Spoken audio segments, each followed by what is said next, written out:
معزز سامعین گرامی قدر، گزشتہ خطبے میں آپ کے سامنے ایک فیسٹیول کے حوالے سے چند گزارشات کو رکھا۔ اللہ کا شکر ہے، اسلام پسندوں، دین پسندوں، آپ لوگوں کی سوشل میڈیا کی آواز کی وجہ سے وہ فیسٹیول تو منعقد نہ ہوا، لیکن افسوس کی کچھ باتیں کہ وہ سارے کا سارا مافیا اعلیٰ افسران سے مل رہا ہے، اور اعلیٰ افسران نے ان کے لیے اپنے دروازے کھولے ہوئے۔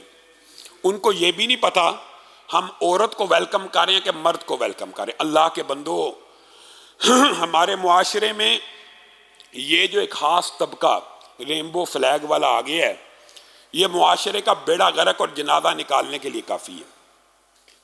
میرے بھائیوں، ایک ہوتا مہنس، ایک ہوتا خواجہ سرا، ایک ہوتا پیدائشی نقص والا جس کی جینڈر کے بارے میں انسان اتفاق نہ کر سکے کہ یہ مائل با مرد ہے یا مائل با عورت ہے۔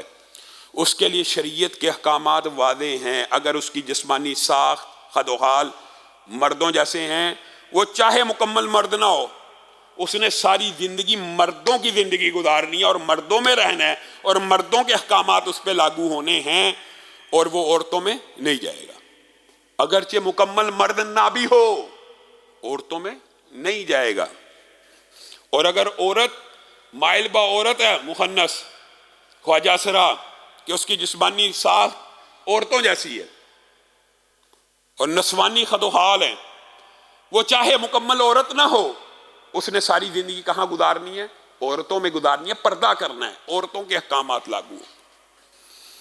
یہ بنیادی طور پہ تقسیم ہے مخنث کے بارے میں جو میڈیکلی انفٹ ہے، جو قدرت اور فطرت کے مطابق، اور ان کا علاج بھی ہونا چاہیے۔ جو جن میں مردانہ کمزوری عیب ہے وہ مکمل مرد بن جائیں، جن میں عورتوں والی کچھ کمزوری موجود ہے وہ مکمل عورتیں علاج کروا کے یہاں پہ اجازت ہے بن سکتے ہیں، شریعت میں بھی جائز ہے۔ لیکن اس اینگل کو پاکستانی معاشرے میں عجیب طرح ٹویسٹ کیا جا رہا ہے۔ یورپ کے معاشرہ بہت برا ہے، ہم بھی کہتے ہیں وہاں سے یہ گند آیا ہے، لیکن وہاں پہ یہ جھوٹ نہیں ہے جو پاکستان میں چلتا ہے۔ ہمارے ہاں ایک مکمل مرد ہے، بچے بھی ہیں، شادی شدہ بھی ہے، آج رات سو کے اٹھا ہے اور اس کو فیلنگ آ رہی ہے عورت والی۔ بدبخت کپڑے بدلے گا، عورتوں والے پہنے گا، اور اپنے جینڈر میں ٹرانسجینڈر اور ایکس لکھوا کر اپنی زندگی باقی چاہے عورتوں کی مانند گزار لے۔ یہ اسلام میں جائز ہے؟ ایک عورت رات کو اٹھے اور کہے مجھے مرد والی فیلنگ آ رہی ہے، اور مردوں کے کپڑے پہن کر مردوں میں زندگی گزارنا چاہے، اور ٹرانسجینڈر بنا کے ان کے لیے جو سیٹیں جو اصل میں مخنث اور خواجہ سرا جو میڈیکلی انفٹ لوگوں کے لیے تھی، ان کے حقوق پہ ڈاکہ ڈال کے یہ بن جائے تو یہ جائز ہے؟ اللہ کے بندو، اس بارے میں شریعت کے احکامات واضح ہیں۔ میں اعلیٰ افسران کو بھی کہتا ہوں، آپ سب سے پہلے مسلمان ہیں۔ رسول اللہ صلی اللہ علیہ وسلم نے فرمایا کوئی مرد عورت کی مشابہت کرے وہ میری امت میں سے نہیں ہے، میری امت میں سے نہیں ہے۔ کوئی عورت مرد کی مشابہت کرے وہ میری امت میں سے نہیں ہے۔ آپ نے میرا جسم میری مرضی کے بعد میرا خیال میری مرضی کے اوپر بھی آ گئے ہیں۔ خیال تو کتنا بھی بد ہو سکتا ہے، کل کو آپ یہ کہیں گے، اور کہیں گے، آپ لکھ لیجئے، کہیں گے۔ یہ معاشرہ اس سے مت جا رہا ہے۔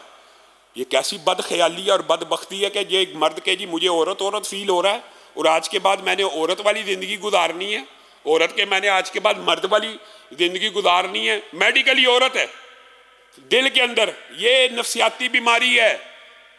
یہ وہ بیماری نہیں ہے مخنث والی یا ہجڑے والی یا خواجہ سرا والی، یہ نفسیاتی اور دماغی عارضہ ہے۔ آپ اس عارضے کو بھی معاشرے میں سپیس دینا چاہتے ہیں اور اس کو بھی لیگلائز کرنا چاہتے ہیں۔ یہ ایک باریک فرق ہے جو آپ نے سمجھنا ہے۔ مخنث، ہجڑا، خواجہ سرا، ان کو ایگزسٹ کرنا چاہیے، اور ان کو بھی، ان کے بھی جو پیرامیٹرز اسلام اور شریعت نے بنائے ان کے مطابق رہیں۔ لیکن یہاں پر جو کام کیا جا رہا ہے، آپ کو ورگلایا جا رہا ہے مخنث اور ہجڑے اور خواجہ سرا کے نام پر۔ وہ جو آپ کو عورتیں بنتی ہوئی عورتیں نظر آ رہی ہیں بیوروکریٹس کے پاس گئی ہوئی، وہ مرد ہیں، 4 بچوں کے باپ ہیں، اور عورتوں کے کپڑے پہن کے اعلیٰ افسران ان کو ڈیل کر رہے ہیں۔ جی مولویوں نے بڑا ظلم کیا جی، آپ کا فیسٹیول نہیں ہونے دیا، اور ان کو بڑی خوبی کے ساتھ ڈیل کر رہے ہیں۔ آپ اس بد خیالی کو بھی پاکستانی معاشرے میں اجازت دیتے ہیں تو کل کو کسی کا خیال یہ ہوگا کہ محرم رشتے دار کے ساتھ بھی میں جسمانی تعلق قائم کر سکتا ہوں. خیال ہے نا, خیال کی بھی آزادی دینا چاہتے ہیں. اور یہ ہوگا اگر آپ نے اور میں نے اس کام کو نہیں روکا. میں نے خود انٹرویو سنا ایک بچے کا, پاکستانی بچے کا, اس کی بد خیالی کا اندازہ یہ ہے کہ میں اپنی بہن اور بیوی اور بیٹی جو بھی ہو وہ کسی اور کے ساتھ جسمانی تعلق قائم کرے, میں اس کو دیکھوں گا تو مجھے تلذذ حاصل ہوگا. یہ پاکستانی بچے کا انٹرویو ہے.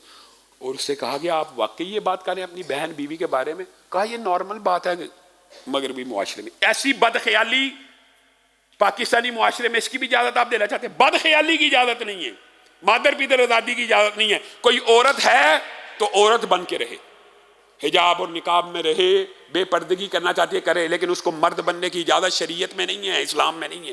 ایسے لوگوں کو جلا وطن کرنے کا حکم ہے اسلام میں. رسول اللہ نے کہا وہ میری امت میں ہی سے نہیں. عورت جو مرد کی طرح بن ٹھن کے نکلے, مرد جو عورت کی طرح نکلے, یہ اسلام میں جائز نہیں ہے کسی صورت بھی. آپ اس چیز کو جواز بخشنا چاہتے ہیں؟ اللہ کے بندو ہوش کے ناخن لے. آپ پاکستانی معاشرے کو کس سمت پہ لے کے جانا چاہتے ہیں؟ پھر آپ میرا جسم میری مرضی, میرا خیال میری مرضی. اب سٹیج میرا جسم میری مرضی سے اوپر چلی گئی ہے. اب جو میں سوچوں, میں جانور کے ساتھ جسمانی تعلق قائم کرنا چاہتا ہوں پھر بھی اجازت ہے, محرم کے ساتھ کرنا چاہتا ہوں پھر بھی. یہ اصل میں یہ ریمبو فلیگ کا ایجنڈا یہ ہے کہ ان چیزوں کو بھی نارملائز کیا جائے جو جانوروں کے اندر بھی کبھی سمجھی جاتی, ان چیزوں کو بھی نارملائز کیا جائے. تو یہ تو انتظامیہ کو اور اداروں کو خود سوچنا چاہیے کہ آپ اس کو عورت سمجھ کے ڈیل کر رہے ہیں, وہ تو پکا مرد ہے جو آپ کے پاس آیا, اور آپ ان کو oblige کر رہے ہیں کہ جی آپ کے ساتھ زیادتی بھی, آپ کو کہیں فیسٹیول کی سپیس دی جائے گی. پاکستانی معاشرے میں ایسے کسی بھی فیسٹیول کی آپ نے اور میں نے ہر صورت اس کے لیے آوازوں کو اٹھانا ہے اور احتجاج کرنا ہے, اور اس وطن عزیز کے اندر اس عمل کو نہیں ہونے دینا. اس کام کے لیے آپ ہمارا ساتھ دینے کے لیے تیار ہیں انشاءاللہ. آئندہ آنے والے جو خطبات ہیں انشاءاللہ پاکستان کے جید ترین علماء اس مرکز میں آ کے پڑھائیں گے. آپ سب ساتھیوں نے, کسی ساتھی نے ناغہ نہیں کرنا. انشاءاللہ میری عمرے پہ انشاءاللہ روانگی ہوگی اور واپسی پہ آ کے انشاءاللہ اسی موضوع کو یہاں سے انشاءاللہ شروع کریں گے. آپ سب کے لیے بھی دعائیں, اور آپ بھی میرے لیے دعا کریں. اللہ تعالی ہم سب کو بیت اللہ کی زیارت نصیب فرمائے.